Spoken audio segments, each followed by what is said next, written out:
We've had a lot of changes over the past year and a half, but the pandemic has been prolonged and it might be getting a bit more people worried. So this morning we are joined by Dr. Andrew Simon from the Bastyr Center for Natural Health.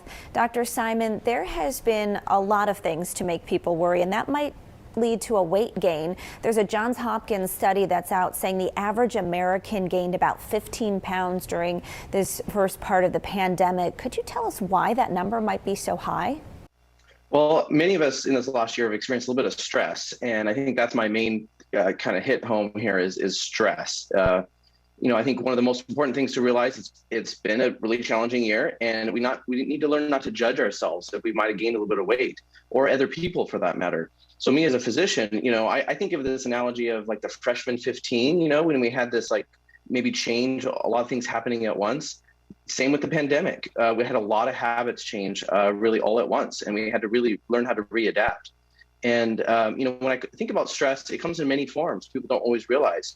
These persistent stress can lead to changes in your blood sugar, neurotransmitter changes, how your body's using your hormones. So even folks with really healthy habits already going into the pandemic, the normal nutrition might have shifted. They might have noticed a shift in their weight. And, I really talk to my patients about a lot of those type of factors. And I know I'm not alone in admitting that there was a part of the pandemic where I didn't get in for a regular appointment. Some of that was because of COVID protocols, things like that. But I have heard from many people they put off going to the doctor in this past year and a half simply because they were worried about going out too much or going to a health setting during the COVID-19 pandemic. When you are returning to the doctor, maybe you're having that physical now or in the next few months, that number on the scale might be a little bit jarring to people. How do you have a good conversation with your doctor about that change that you were just talking about? Well, it's important because, I do advocate for people to get their annual exam, primary care screening, getting your vaccinations, COVID vaccine, that for that matter. But, when we go into the doctor and we see that number on the scale, we're a little bit of shock, right? And that itself is a little bit of stress. And so we have to really remind ourselves that we have to not judge ourselves for this last year and a half. And, working with a doctor hopefully is doing the same. They're going to recognize that, a few things happened in this last year.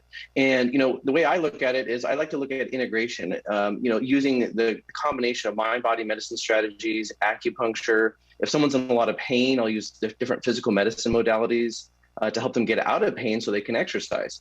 And when we learn that there's other health parameters, such as body composition numbers, your lean muscle mass, how hydrated you are, how your bowel movements are, and any other inflammatory markers, I think those things actually really speak home to more actionable steps you can take when working with your physician or naturopathic physician.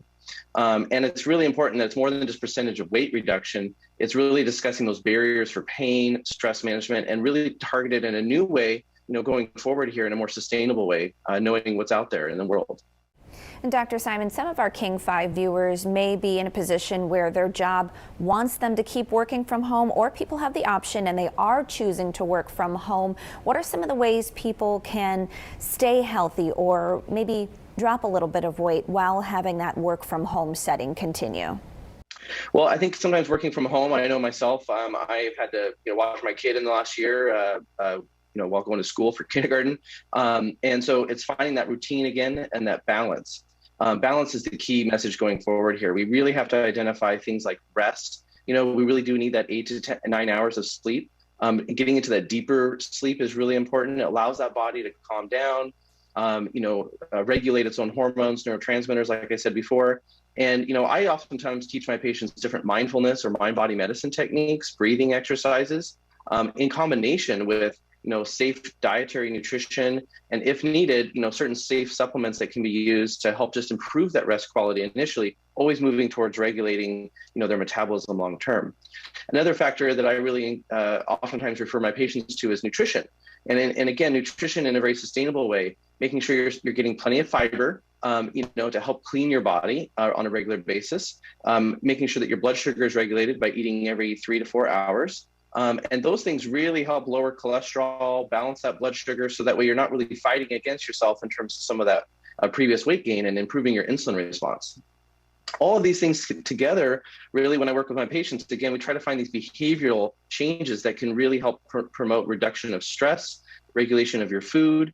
And it's these stress signals, maybe like skipping meals, being really hungry at nighttime when you're finishing your day at work.